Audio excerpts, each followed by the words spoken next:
Përshëndetje të dashur miq. Si keni kaluar? A keni vënë re që në këtë jetë ne jemi nxënës dhe mësues?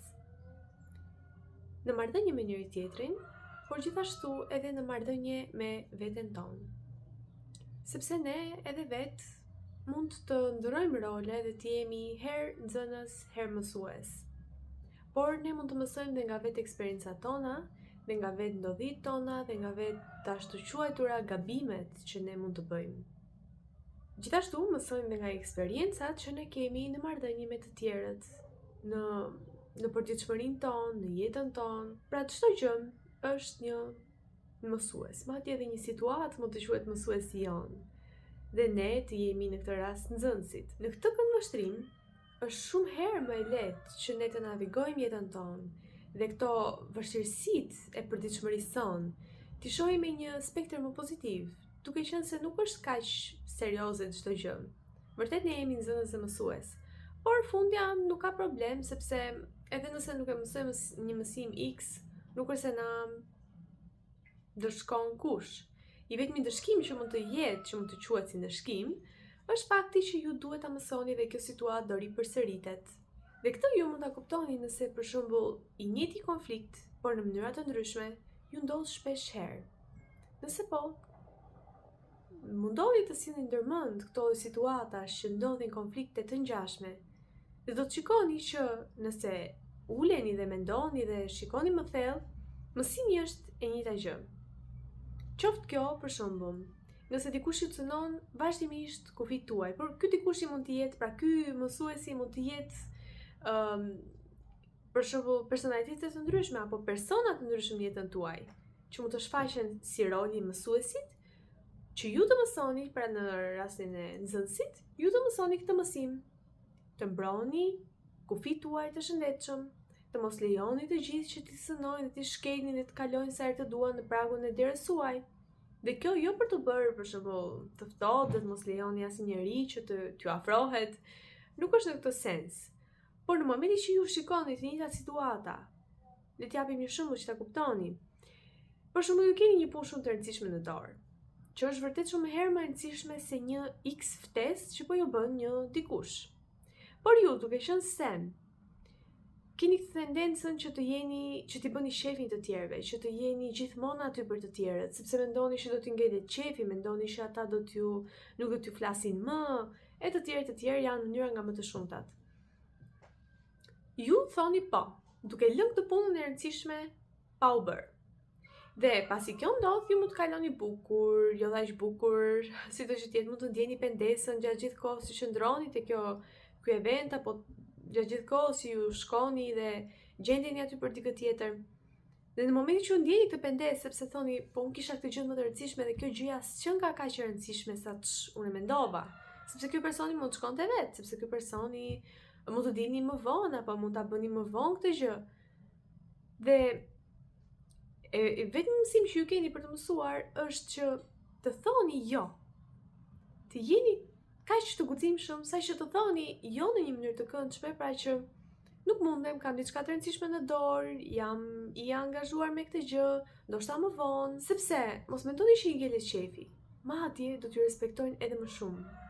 Sepse ju keni karakterin tuaj, keni kufit tuaj, keni rutinën tuaj, dhe nuk është se nuk do të bëni sakrifica, sigurisht nëse është diçka e rëndësishme, po, por në këtë rast ju keni një mësim për të mësuar, që është të vendosni kufit e shëndetshëm dhe të qëndroni të dedikuar ndaj tyre.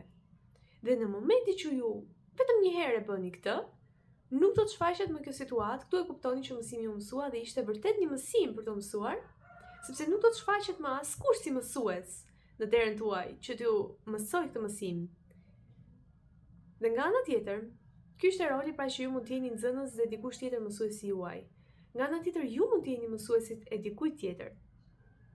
Mund të jeni në rastin që ju kërkoni të cënoni kufit e tij, apo mund të jeni në rastin që fjala juaj, sado që ju mund mos ta mendoni si të rëndësishme apo si diçka që mund të ketë peshë në jetën e këtij personi, kjo fjalë juaja është e sari që mund ose është gjëja më e bukur që mund t'i ketë ndodhur dikujt tjetër, apo mund të jetë një sinjalizim që mund të ndez një alarm në mendjen e dikujt tjetër për një ide specifike, për të ndryshuar jetën, rutinën e tij apo të saj, për të ndryshuar komplet jetën e këtij personi.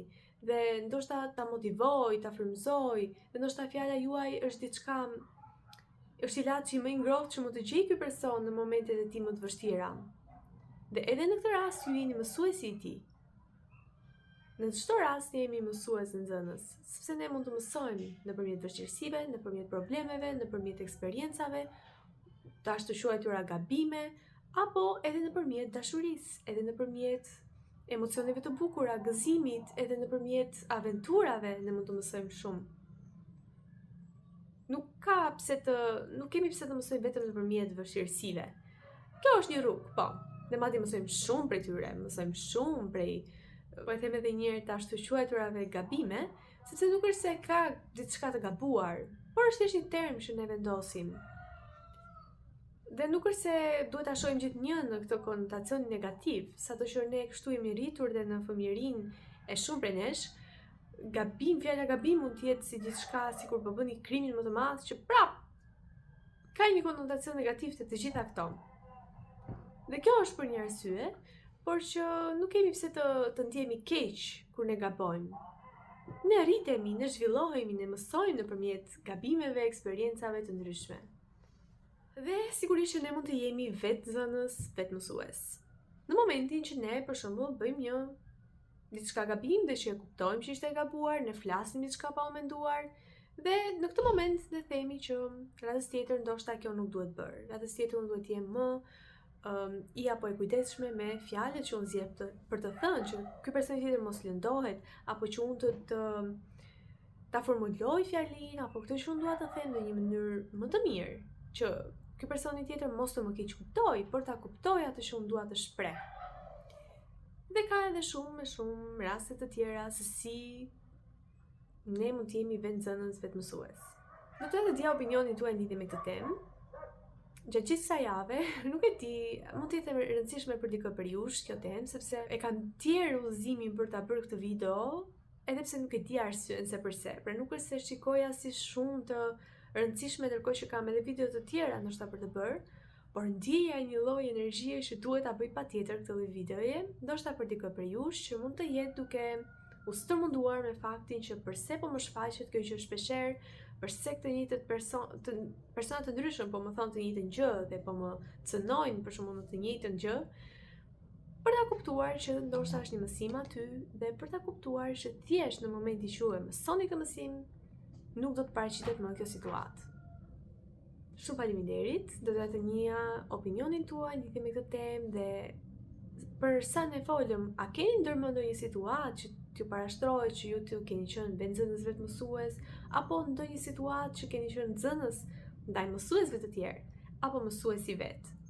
Do doja shumë të njihesha me të gjitha këto dhe me opinionin tuaj. E vlerësoj jashtëzakonisht shumë, vlerësoj prezencën tuaj këtu, energjinë tuaj. Dhe thjesht qeni pjesë e këtij komuniteti për mua do të thotë shumë. Shumë faleminderit. Shihemi në videon tjetër, mirëpafshim.